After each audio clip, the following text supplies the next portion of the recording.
You know, just for a second, let's think about you. I mean, there's you, right? And your parents, your grandparents.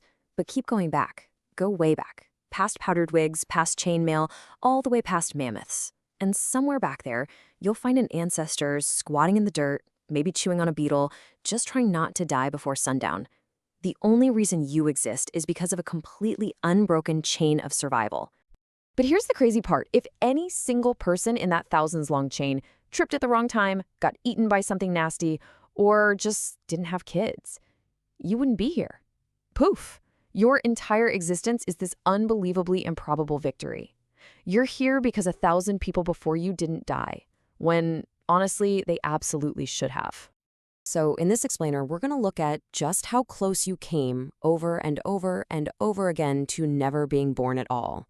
We're ranking 5 of the deadliest, most brutal periods in all of human history, from, bad but survivable, all the way to you might as well write your will at birth. Okay, let's dive right in with our number 5 spot, the last glacial maximum, about 20,000 years ago.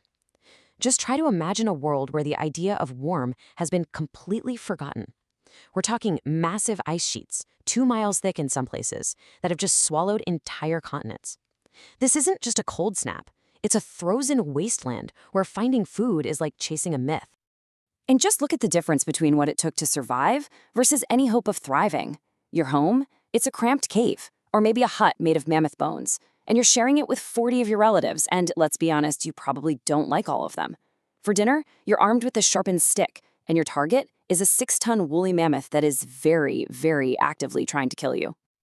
And hey, if starvation or a giant prehistoric cat didn't get you, something as simple as an infected cut probably would, right? No antibiotics, no ERs, just you chewing on some random plants and really, really hoping for the best. And yet, somehow, against these impossible odds, our ancestors didn't just survive, they adapted. They mastered fire, they invented complex tools, and they even found time to create breathtaking art. Incredible. All right, let's fast forward about 10,000 years. Humanity gets what seems like a brilliant idea. Hey, instead of chasing our food all over the place, what if we just made it come to us? This is the dawn of agriculture, the moment we traded that nomadic life for settling down. It also, unfortunately, turned out to be the moment life got way, way harder. So all of a sudden, everyone's living in these close quarters, and diseases just spread like wildfire. The new diet?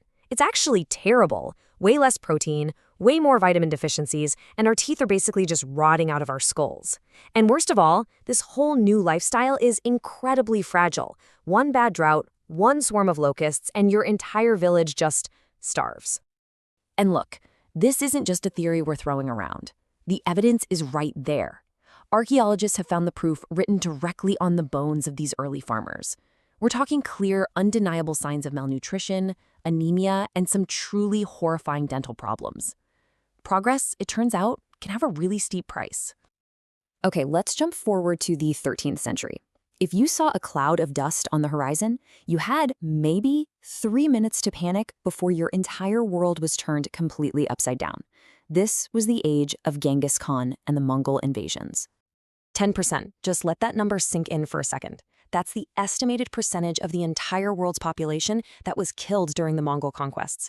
In an era when the global population was already just a fraction of what it is today, this was a staggering, almost unimaginable blow to humanity. I mean, their strategy was just terrifyingly effective. You had Mongol horse archers who could hit a target from 300 yards away while riding at a full gallop. They basically invented mobile warfare centuries before its time. They would show up fast, hit with overwhelming force, and leave absolutely nothing standing. Entire cities were just erased. But what if the enemy isn't an army you can see coming? What if it's invisible? In the mid-14th century, a new, silent terror arrived in Europe.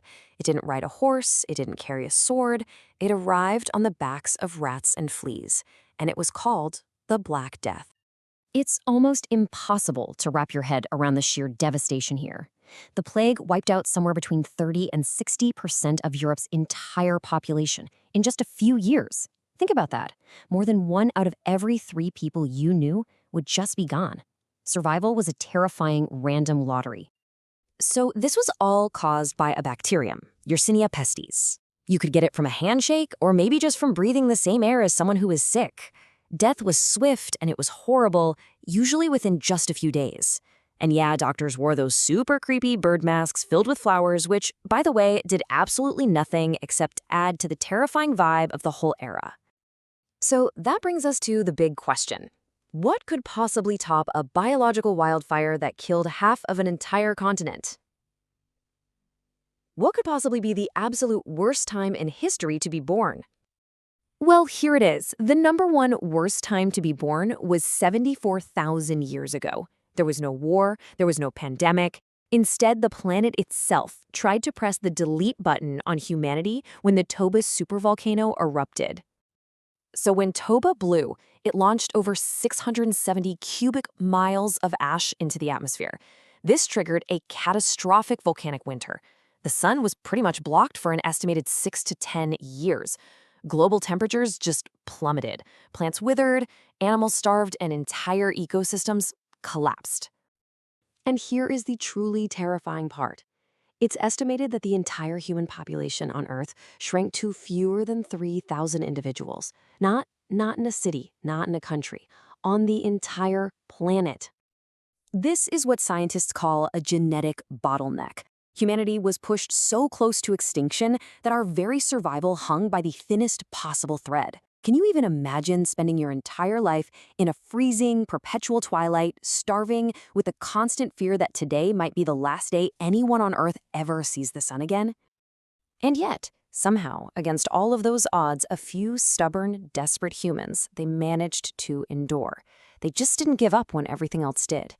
And that, right there, brings us back to you. That's right. Every single one of the 8 billion people on this planet today is a direct descendant of that tiny, impossibly resilient group who somehow survived the Toba catastrophe.